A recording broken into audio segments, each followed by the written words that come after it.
My name is Don Cole, C-O-L-E, as in Old King. And for 18 years I was a missionary in Angola. That doesn't tell the whole story. We left Angola in 1966. We fully intended to return, but the colonial government at that time refused to let me return because the government had the notion, a mistaken notion, that the missionaries were promoting rebellion. We weren't. Some of the missionaries were opposed to the government, others were not. But the perception, that's everything. And so I was not given a visa to come back. In 1975, a civil war broke out between a group called UNITA and the MPLA, which was mainly communist. UNITA, what was it? I don't know, it'd take too long to tell you. We returned in 1975 because several Africans, representative of the leadership, wrote and said, "What's keeping you? Why haven't you come back?" So I wrote them a letter back and said, "Do you really want us to come back?" That's question one. And two, what would you have us do? This was in 1975. Well, meantime, they'd taken us on a tour of the area where we used to work with a radius of about 60 miles, at the end of which they had a big powwow. They said, "Your first question, do we want you back? Do we have to talk about that?" I said, "No, we don't. We don't have to talk about it. It's been obvious, an overwhelming reception." Then they said, "The second question you asked, what will you do?" They said, "When you left, we thought we could get along okay. We found we can't. But what we want from you more than anything is to establish higher education." At that time, it was high school. They said, "Our children come to town where the colonial government had a school, but they had to be looked after, nobody to care for them, nobody to give them guidance, nobody to speak up for them. We want them to get education." My name is Naomi Cole. I spent a lot of years of my many years in Angola, Africa.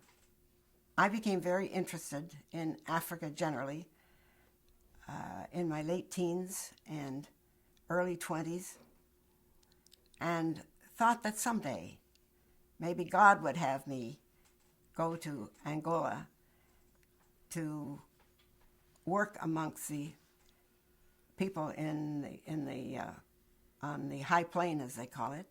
And I expected to go to Africa to work amongst the girls and the women, to tell them about God, that God loves them the same as he loves all the people of the world. And I had some interest in pushing education, particularly for the girls. All African fellas, from the time we first went there back in 1949, were interested in learning to read. In our part of Angola, there was very little education, particularly for the girls. In fact, one of the even stories that the missionaries tell is to encourage the young people to want to learn to read. The value of learning to read was one missionary wrote a little note to another missionary in the same general area. It would take about 5 minutes to go from one house to another house. And he gave them this little piece of paper folded up and said, "Now take this to Mr. Sanders, who is down the way." They knew where he lived. And he was shocked, the young man who was carrying this little piece of paper, when he learned that all the man had to do was look at this paper and without saying a word, asking any questions, could say exactly what the man had written on this piece of paper. And it was considered quite magic. And so from the very earliest days, this was before our time, but from those very early days, we're very anxious to learn to read. And there was virtually no education done by the Portuguese, the colonists, and many Americans and British people as well heard about this area in central Angola and were anxious to go, not only to tell them that God loves them, but give this desire for basic learning, basic reading and writing. I fell in love with the country itself, very beautiful. Weather as desirable as you'd find anywhere, but it was so underdeveloped. It was the same as it was at the turn of the last century. But I did fall in love with the people, and particularly, dare I say this, the Ovimbundu people amongst whom we worked. They are very warm and welcoming and anxious to get to know this young thing from America. They received us with great warmth and love. Well, first I have the hat, the fedora, which I was wearing when I returned to the United States after an absence of 7 years. And I remember being astonished at the derision with which some of my friends greeted my costume. They seemed not to understand that this was a good hat. As you can see, it's smudged a bit. I used to filter gasoline with it. We always had to filter the gasoline we put in our truck. So I wore this, and I wore this for a while when I was teaching. I thought it was a great hat. What do you think?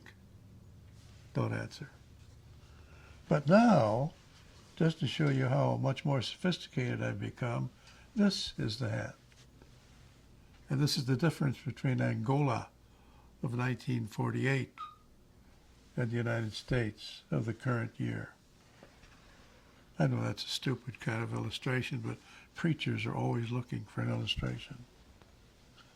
The things of importance that I have here are hymn books. These are old hymn books, and they're dated 1894. That was the year that our mission, called the English Mission, was established. But this little hymn book was done by missionaries from the American Board of Commissioners for Missions and the United Church of Canada. They were brilliant linguists. Within a very short time, less than 20 years, they were able to break the language down, reduce it to writing, and collect enough words to do a hymn book. It was really quite amazing. I have here the most important thing on the table, and that's a Bible. It's what we call a diglot version, meaning two versions between the covers. One is Portuguese, and the other is Umbundu, U-M-B-U-N-D-U. Portuguese on one side and Umbundu on the other. The colonial government insisted that Portuguese be the official language. Later they regretted that. So that when the Bible was done, it'd have to have both Portuguese and the African language. And we spent a lot of time in our period out there studying Umbundu, because you cannot really communicate with people the way missionaries wish to communicate unless you can speak what they call the language of the heart. That's what it was. So we studied the language. I got to tell you something. I don't think you'll find an African language anywhere that has been reduced to writing that was not done by missionaries. We often get accused of destroying a culture. We're the only ones who preserve a culture, not by giving them bottles of Coke, but by giving them their language so that they can read and write and actually remember in this way the things that happened in the past. So missionaries are all linguists in varying degrees.